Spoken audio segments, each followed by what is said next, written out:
Johnny Hallyday restera à jamais dans l'esprit de ses nombreux fans à travers le monde. En effet, pendant près de 6 décennies, ce dernier a enflammé les cœurs de son public, notamment avec des titres comme Que je t'aime, Allumer le feu ou encore Je te promets. Avec plus de 110 millions de disques vendus, 79 albums et des milliers de concerts, l'idole des jeunes est devenue une véritable légende.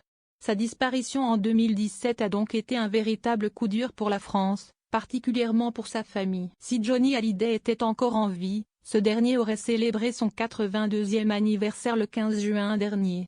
Une date spéciale que ses nombreux fans ainsi que ses proches n'ont pas oubliée. D'ailleurs, à cette occasion, ces derniers ont décidé de lui rendre hommage. Et ce de la meilleure des manières.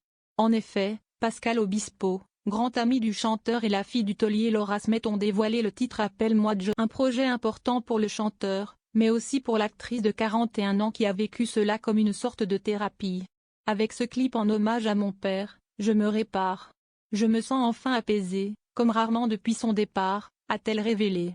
Cependant, si cette dernière porte un amour inconditionnel pour son père, elle reconnaît qu'il n'a pas toujours été le meilleur dans ce rôle. Notamment lorsque la quadragénaire était toute jeune. Lors de son passage sur la chaîne Sans Bornes, Laura Smith est revenue sur sa relation avec son père. Et il faut dire que parfois, le taulier n'a pas souvent été à la hauteur malgré ses efforts. D'ailleurs, lors de cet entretien, la fille de Johnny Hallyday a évoqué un jour qu'elle n'est pas près d'oublier. Il avait une Ferrari. Il y a eu 2 qui passaient en concert à Nice. Je ne sais pas ce qu'il s'était passé, mais il n'était pas de très bonne humeur ce soir-là. Il a décidé que ce soit moi qui aille dans la voiture pour aller au concert, a-t-elle confié. Avant d'évoquer la partie la plus angoissante, j'avais 12-13 ans, et je ne sais pas ce qui lui est arrivé, il n'a pas parlé pendant 1h30. Il roulait à plus de 200 km/h sur des petites routes. Il mettait la clim à fond. J'ai flippé. Un moment traumatisant pour Laura Smith qui a clairement eu peur. Sur la route avec Johnny Hallyday, Laura Smith a vu sa vie défiler.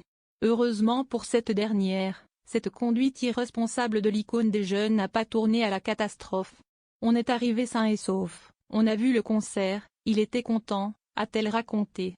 Malgré tout, la chanteuse de 41 ans garde un bon souvenir, il m'a fait un peu flipper, ça l'a fait marrer, et on a passé une anecdote qu'elle ne compte pas oublier, mais qu'elle est fière de raconter. Lors de cet entretien, Laura Smith est également revenue sur sa relation avec ses sœurs. C'est alors qu'elle a révélé n'avoir aucun souci avec Jade et Joy. D'ailleurs, l'actrice fait tout son possible pour apaiser les tensions familiales. Je me suis beaucoup freinée, car je ne veux pas faire de mal à mon père, ni à Jade et Joy qui ne sont pas responsables de tout ça. J'ai beaucoup travaillé avec un psy pour en arriver